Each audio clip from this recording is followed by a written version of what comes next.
तो नमस्कार, आप सभी का स्वागत है आपके अपने YouTube channel study with DSH में। दोस्तों 12,460 शिक्षक भर्ती प्रक्रिया से जुड़ी हुई बड़ी खबर इस वक्त निकलकर सामने आ रही है, जिसको आप सभी के साथ इस वीडियो के माध्यम से डिस्कस करने वाले हैं। आप सभी से निवेदन है कि वीडियो को बिना स्किप किए हुए अंत तक देखें, जिससे वीडियो में शेयर की गई सारी जानकारी को आप आसानी से समझ सकें।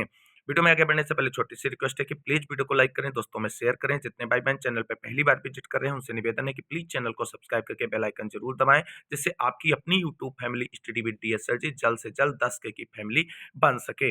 दोस्तों अब बात कर लेते हैं आज की बड़ी खबर के बारे में। साथियों, जैसा कि आप सभी लोग जानते हैं 12,460 शिक्षक भर्ती प्रक्रिया का पहला चरण जो है अनंतिम चयन सूची वो लगभग डन हो चुका है और सभी जनपद की अनंतिम चयन सूची जो है वो प्रकाशित की जा चुकी है एनआईसी के पोर्टल पर।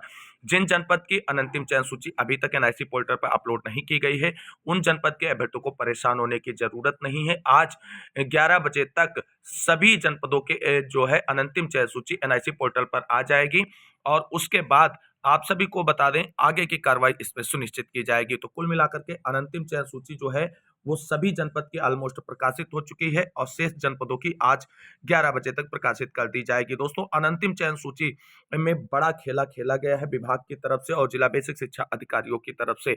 अब किस तरीके से इसमें बड़ा खेला खेला गया है इसका उदाहरण अगर आप सभी को देखना है तो आप सीधे से ये देख सकते हैं कि कल गोंडा और महोबा की जो अनंतिम चयन सूची पहले जारी की गई, फिर उसे पोर्टल से हटा करके बाद में संशोधित अनंतिम चयन सूची फिर से अपलोड की गई। तो इसमें अगर कोई बड़ा खेला नहीं खेला गया है दोस्तों, तो इस तरीके की कार्रवाइयां क्यों की जा रही हैं। और वहीं आप सभी को बता दें अगर अन्य जनपद के बारे में बात करें तो कुछ जनपद ऐसे निकलकर सामने आ रहे हैं दोस्तों, जहां पर पुरानी लिस्ट में जो चयनित अभ्यर्थी थे उनकी संख्या कम थी और बाद में चयनितों की संख्या बढ़कर सामने आ गई है।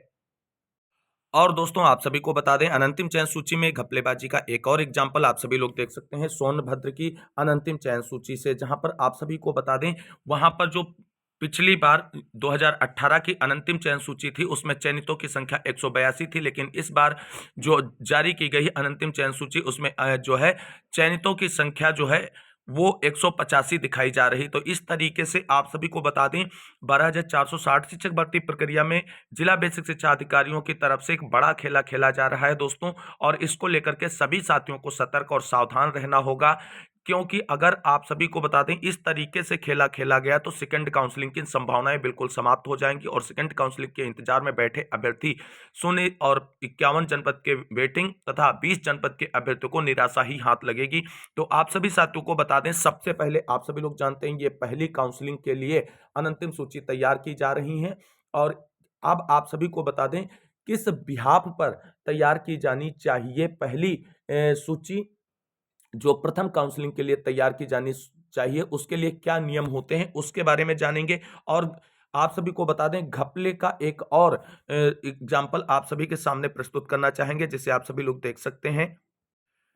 दोस्तों आप सभी लोग देख सकते हैं 12,460 शिक्षक भर्ती की अनंतिम चयन सूची में किस तरीके से बड़े स्तर पर घोटाला निकलकर सामने आ रहा है और घपलेबाजी की जा रही है। यहाँ पर आप सभी लोग देख सकते हैं कि कई जिलों में सीटों के सापेक्ष 3 से 4 गुना अधिक लोगों को बुलाया गया है, जैसे बांदा और रामपुर। यहाँ पर आपको बता दें जितनी सीटें रिक्त हैं उसके सापेक्ष 3 से 4 गुना अधिक लोगों को बुलाया गया है। और आप सभी को बता दें कई जिलों में सिर्फ पुरानी चयन सूची ही बहाल कर दी गई है, जैसे गोंडा में दोस्तों इसका बड़ा एग्जाम्पल देखने को मिला है। यहां पहले चयन सूची अपलोड की गई और उसके बाद इसे रिमूव करते हुए संशोधित अनंतिम चयन सूची एक बार फिर से अपलोड की गई। और वहीं आगे आप सभी लोग देख सकते हैं कि कई जिलों में चयन सूची को छोड़कर उससे नीचे 4 से 5 गुना अधिक लोगों को बुलाया गया है, जैसे कि महोबा में। यहां पर भी अनंतिम चयन सूची को अपडेट किया गया था। पहले सबसे पहले ये महोबा की ही अनंतिम चयन सूची आई थी, लेकिन उसे पोर्टल से हटा दिया गया और उसके बाद जो है संशोधित करते हुए इसे फिर से अपलोड किया गया, जिसमें 4 से 5 गुना अधिक लोगों को बुलाया गया है और वो चयन सूची से नीचे छोड़कर। तो वहीं अब आप सभी को बता दें बाकी कई जिलों की अभी लिस्ट नहीं आई है जो आज दोपहर तक 11 बजे तक आ जाएंगी।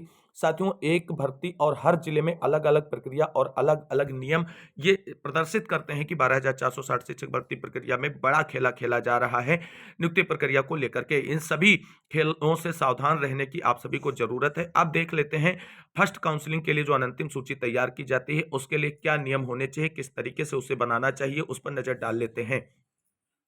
तो यहाँ पर दोस्तों आप सभी लोग देख सकते हैं कि 12,460 शिक्षक भर्ती। साथियों, प्रथम काउंसलिंग का एक नियम ये होता है कि उस जनपद के मूल आवेदक तब तक लिए जाएंगे जब तक कि मूल आवेदक सभी ना आ जाएं।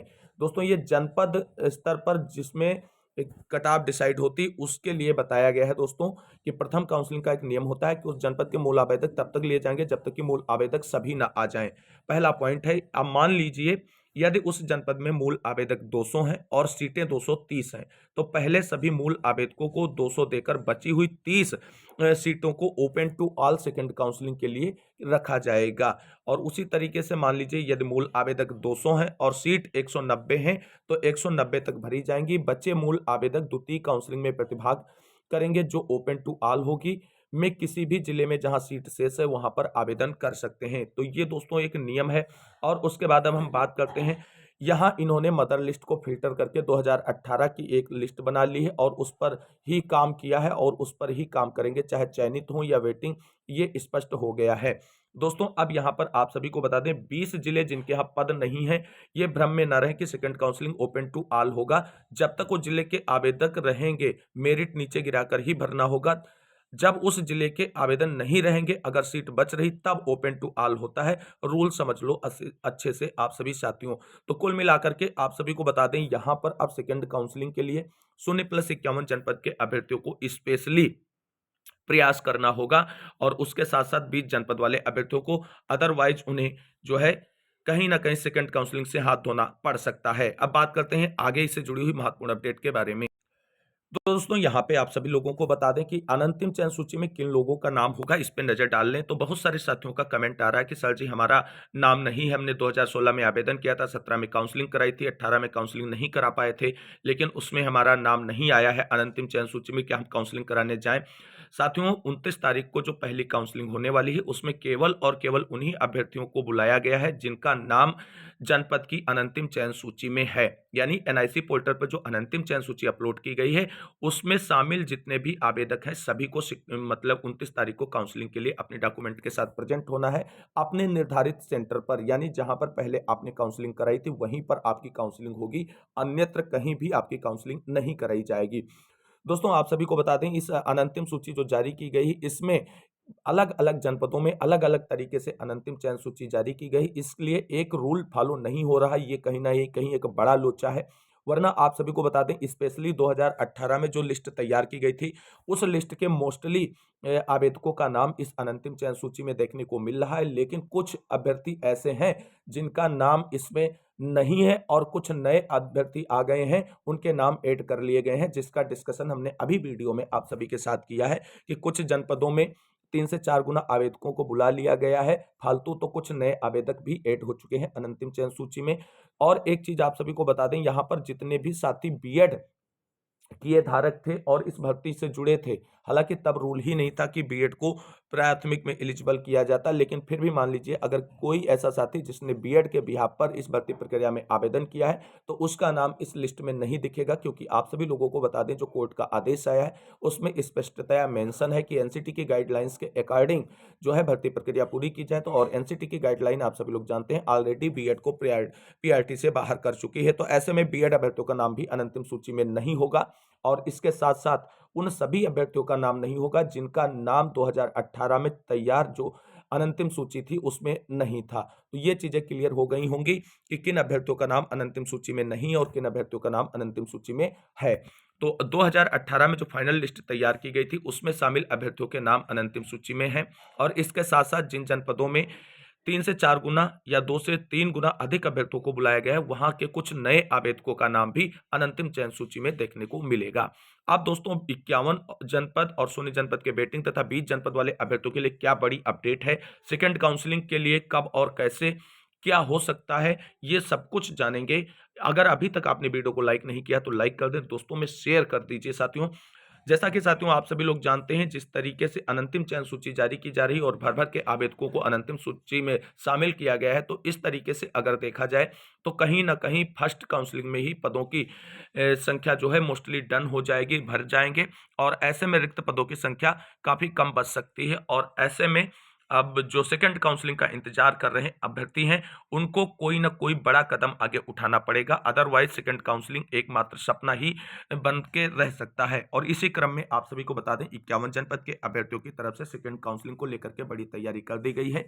लेकिन आप सभी को बता दें 51 जनपद के नेताओं को समझना होगा, अब केवल और केवल किसी भी बिहाफ पर बात नहीं करनी, केवल और केवल second counselling open to all पे बात करनी है, तभी आप सभी का समाधान हो सकेगा। यहाँ पर दोस्तों आप सभी लोग देख सकते हैं कि जो चीजें यहाँ पर निकलकर दोस्तों सामने आ रही हैं, 12,460 शिक्षक भर्ती 51 जनपद के टीम के अभ्यर्थियों की तरफ से जानकारी शेयर की गई।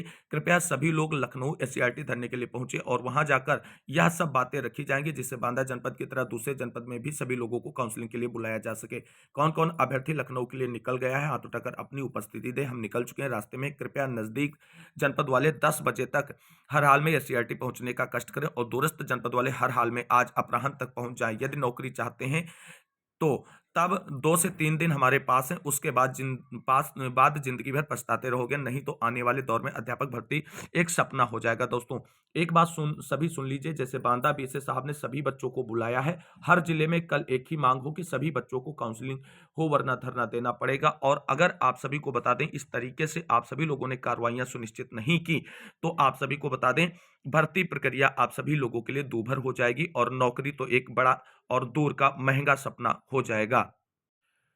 तो दोस्तों अब आप सभी को बता दें, अगर आप सभी लोगों ने अपना 100% एफर्ट के साथ प्रयास किया और 0+51 जनपद के बेटिंग और 20 जनपद के अभ्यर्थियों ने मिलकर के एससीईआरटी तक पहुंचकर अपनी बात सचिव सर के सामने रखी, तो आप सभी को बता दें जिस तरीके से सचिव सर ने पहले आश्वस्त किया था कि 8 जनवरी से पहले हम सेकंड काउंसलिंग करा लेंगे रिक्त पदों पर, लेकिन जिस तरीके से आवेदकों को फर्स्ट काउंसलिंग में ही बुलाया जा रहा है, ऐसे में रिक्त पदों की संख्या कम से कम बचेगी और ऐसे में जो सेकंड काउंसलिंग है उसके चांसेस कम होते जाएंगे। तो कुल मिलाकर के आज आप सभी लोग 10 बजे तक एससीईआरटी पहुंचे, 0 जनपद और 51 जनपद के बेटिंग के साथ साथ 20 जनपद के अभ्यर्थी जिनका कट ऑफ ऊंचा होने के बावजूद भी उनके जनपद में सीटें नहीं और उनको नियुक्ति नहीं मिल पाई है। तो अब आप सभी लोगों को सेकंड काउंसलिंग के लिए 100% प्रयास के साथ एफर्ट करना होगा, अदरवाइज आप सभी को बता दें सेकंड काउंसलिंग विभाग जो है अपने तरीके से नाम मात्र के जो रिक्त पद निकलकर सामने आएंगे उन पर कराएगा, जिसमें अधिकतम लोगों का चयन सुनिश्चित नहीं हो पाएगा। अगर बांदा की तरह हम बात करें तो उस तरीके से अगर बुलाया जाए तो 20 जनपद वाले अभ्यर्थियों को ज्यादा लाभ मिलेगा इस भर्ती प्रक्रिया में। तो कुल मिलाकर के आप सभी को बता दें, अगर आप सभी लोगों ने प्रयास कर लिया तो 8 जनवरी से पहले 12,460 शिक्षक भर्ती प्रक्रिया में सेकंड काउंसलिंग संपादित होकर के नियुक्ति पत्र वितरित किए जा सकते हैं। कुल मिलाकर के देखना ही होगा कि आज एससीईआरटी पहुंचकर अभ्यर्थियों की तरफ से अपनी मांगों को किस तरीके से रखा जाएगा। वहां पे मांग केवल और केवल या तो बांदा जनपद की तरह सभी अभ्यर्थियों को बुलाने की जाए, या तो second counselling open to all की डेट फिक्स कराने को लेकर के बात की जाए। बाकी यानी किसी मुद्दे को लेकर के बात अगर आप करते हैं तो आप अपने मुद्दे से भटक जाएंगे और आप अपनी नौकरी से भी भटक सकते हैं। तो दोस्तों 12,460 शिक्षक भर्ती की अनंतिम चयन सूची से जुड़ी हुई ये बड़ी अपडेट थी जिसको मैंने आप सभी के साथ डिस्कस किया है। उम्मीद करते हैं जानकारी आप सभी को अच्छी लगी होगी। अगर वीडियो अच्छा लगा तो लाइक करें, दोस्तों में शेयर करें। जितने भाई बहन चैनल पे अभी तक सब्सक्राइब नहीं किए हैं तो प्लीज चैनल को सब्सक्राइब करके बेल आइकन जरूर दबाएं लेटेस्ट अपडेट पाने के लिए। मिलता है अगली वीडियो में, तब तक के लिए सभी साथियों को जय हिंद, जय भारत, वंदे मातरम।